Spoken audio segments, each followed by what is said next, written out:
And just like that, it's time for our weekly roundup of all the things Lady just ain't gonna do this week. And I gotta tell y'all, for perhaps the first time in Lady Don't Take No history, we are gonna forego the list of things we ain't gonna do this week. I know, shocking. And we're gonna focus on the things we want a lot more of.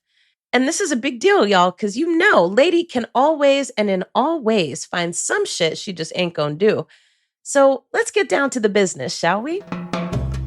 So there's a lot that Lady wants more of this week. Number one, Biden on a hot mic. Now, Lady feels like this is really President Biden's sweet spot. He'd just be popping off and saying the shit that most of us are thinking. And because President Joe is about 800 years old, he really has been out of fucks to give since the 1990s. Post Corn Pop, when he was passing those crime bills and talking all the shit about super predators. Wait, but I digress, because that's actually for another conversation. But anyways, President Joe popped off this week at a Fox News reporter who asked him some dumbass question at a press conference. Now, President Joe, who was clearly hella done with all these motherfuckers, said what any reasonable person would say on a hot mic, which was to call the man a stupid son of a bitch. And all patriarchal references aside now, you know Lady loves a good read, honey. And that was a good read. Best part about it, you know good and damn well President Joe knew that mic was on. He knew that shit. And he just didn't give a fuck. And that's what made it make sense. And the list of things that Lady loves this week. He really has no fucks to give. All right, other things that Lady loves this week is the people defunding Kirsten Cinema and refunding a congressional rep that will actually get some shit done. You know, Lady has been lamenting for a few weeks now about the faux progressive Kirsten Cinema, who basically talked the talk when she was trying to get this congressional seat, but quickly did an about face when she got the shit and refused to walk the talk she was talking. Now this hoe is holding up progress and catapulting us into the apocalypse, and all Lady could do was keep screaming at the TV, for the love of everything holy, somebody please do some shit about this. And y'all know God is great because Lady's prayers are being answered as per usual. Arizona Democrats apparently have much more of a spine than the ones who are supposed to be working for you in Congress, and they censured her ass. Now, what does that mean to censure a sitting legislator? Well, basically, it means that they publicly condemn a person who is acting out of pocket. And when it's done in Congress, it means yo ass gotta resign from any committees that you sit on. This was not done in Congress, however, but basically it's the equivalent of putting baby in a corner, or as my mom would say, go on and sit your ass down somewhere. For our purposes today, dear ones, the censure of Kirsten Cinema opens the door for a few things. Number one, congressional Democrats to get a fucking spine. I said opens the door, not compels, but hey, somebody had to do something, okay? Number two, it tends to dampen donor interest in a candidate. And we have seen already this week that Emily's List and NARAL, two big donors for this clown, publicly condemned her and pulled their money from her. Also good signs. But the other thing that censure does is it makes an all but formal endorsement from the party for a challenger to her seat. Now, typically the way parties work is that they fight for their own. I mean, just look at the Republican Party, if I could even call it that again. Anyways, just look at the Republicans, right? Now, baby, when somebody get out of line, they basically ostracize you. And that is why you see them flip-flopping whenever one has even the mere idea to actually have some semblance of a value. Because they know they about to get fucked up if they don't go along to get along, honey. And the key words here being get along. So, anywho, that's exactly what's happening here. So, in addition to this censure, we love to see it, there is also the fact that the homies over at Voto Latino have dropped 6 figures into defeating this hoe. This is exactly the kind of energy we want to see in 2022. Don't just get mad, get organized, and get these people out, replacing them with somebody who actually wants to govern on behalf of the people who put them there. Imagine what that could be like. Other things that Lady loves this week is that Biden seemingly commits again to nominating a Black woman for the Supreme Court. Now, y'all know Lady was involved in an early and prophetic effort in 2020 to lay some proverbial hands on President Joe and push him to commit to nominating a Black woman to the Supreme Court, amongst other things. Well, homies and gente, Biden has done just that this week, and that's why he makes it twice on the list of things we like for this week. Supreme Court Justice Stephen Breyer announced this week that he is retiring, leaving open a seat, and it just so happens to be Biden's to appoint. Now, of course, he needs to get that appointment confirmed, and the way Mitch McConnell is running this thing, we know it's finna be an uphill battle, honey. However, let's start from step one, which is getting clear as fuck that there has never been a Black woman on the Supreme Court, and it is long past time. Now, of course, y'all, we know Lady ain't now and won't ever be for the business of just putting Black faces in high places. I mean, look what the fuck we got with Clarence Thomas.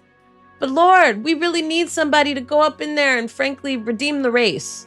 Now, how we went from Thurgood Marshall to Clarence Thomas, Lord, it's beyond me, honey. And also, it isn't, if you catch my drift. But the Black delegation can still be redeemed if and only if we put a Black woman on the Supreme Court who has the range to start to turn this bullshit around.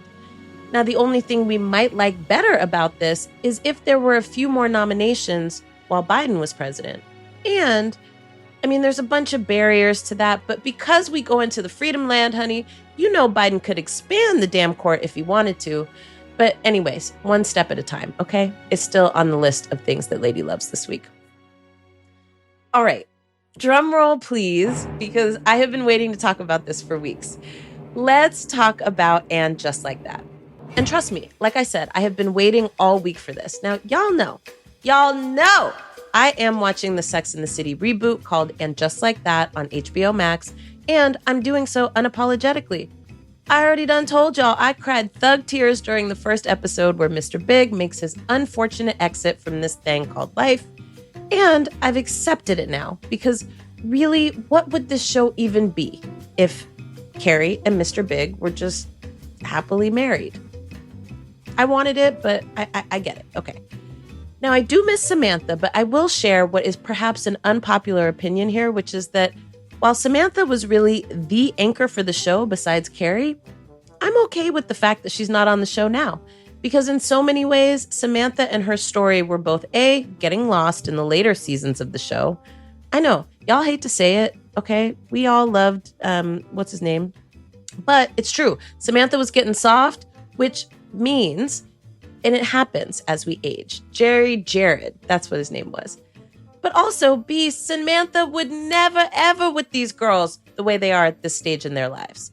Now, she might have calmed it down a bit, but she still has the range, and her absence really, for me, lets us know she's good off this shit, and we don't blame her, okay? Now, let's dive in a bit, shall we? Carrie used to be my favorite character on this show. Her fashion was avant-garde and just also on point. She was funny. And of course, who cannot relate to having that kind of knockdown, drag-out love that you just can't shake no matter how hard you try? We all know that Mr. Big was made for her. So, of course, when this motherfucker keeled over dead, we're all like, no, why? Why can't they just have a happy love story? But here's the truth, y'all. They did. The happy love story, in Lady's opinion, is that they finally said yes to each other. And while we do wish it was forever, for real, the truth is, it kind of was. Carrie now is a bit too much for me now, though, y'all. She's more subdued, she's way more prude and judgmental than she was before, but she still has the angst that you remember from previous seasons, and I do like that. Now, Charlotte, this is what we expected from Charlotte, right? I mean, here she is living out her best heterosexual life with 2 kids and a dog and a husband who's successful, and he loves her, honey. Now, back in the day, Charlotte was giving us a 30-something on Park Avenue, which I think in today's terms would really amount to a 30-something in tech living high on the hog, but still learning all the things about actual life. Now, Charlotte is a supermom trying her very best to be in the know about all things woke. She even has a Black friend, honey. But the thing that kills me about Charlotte is that she knows she's whack for not having black friends, but she really just doesn't give a fuck. She really feels like it's enough to have a black friend as long as she's on Charlotte's level. And she couldn't possibly be racist since she has a Chinese daughter, right? Mm-hmm. And her kid is trans, though they could also be non-binary. They're really sloppy with that shit in this show. Anyways, now her kid, who is trans, is now only going to be referred to as Rock. Okay, cha. We know where this is going. But really, though, enough about Charlotte. Can we talk about, drumroll please, Miranda? Can we talk about Miranda? Because please, Lord, Miranda's storyline is both making and breaking the show, in my humble opinion. Oh, Miranda. Sis. Okay, let me back up. So let's get reacquainted with Miranda on the show. In the previous seasons, Miranda was a high-powered lawyer who was with Steve, a bartender from Queens, and they had a baby together named Brady. And, And for the New Yorkers out there, she and Steve moved from Manhattan to Brooklyn, which was earth-shattering for the friend group. So in this show, Miranda has just left her corporate law firm to pursue a degree in social justice or some shit like that. They've stripped the red from her hair, and now she's just a victim of a bad gray wig, honey, with a weird haircut. Now, her and Steve are living a sexless life with their basically adult child who spends any time he has having sex with his girlfriend in his parents' house. And Miranda is definitely a functional alcoholic. She does a lot of the white lady trying to be woke with her black professor, who eventually becomes her friend. And then she meets Che, and everything changes. Ooh, child. Now, Che hosts a podcast on which Carrie is a guest host, and Che is a non-binary queer character played by the lovely Sara Ramirez. In the storyline, Che and Miranda have a brief affair, kicked off by Che fucking Miranda in Carrie's kitchen while Carrie is recovering from hip surgery and Miranda's supposed to be taking care of her, and Carrie sees said sexual escapade and instead of interrupting them because she has to go to the bathroom, ends up trying to pee in a bottle because remember, Carrie is really just a shadow of who she used to be.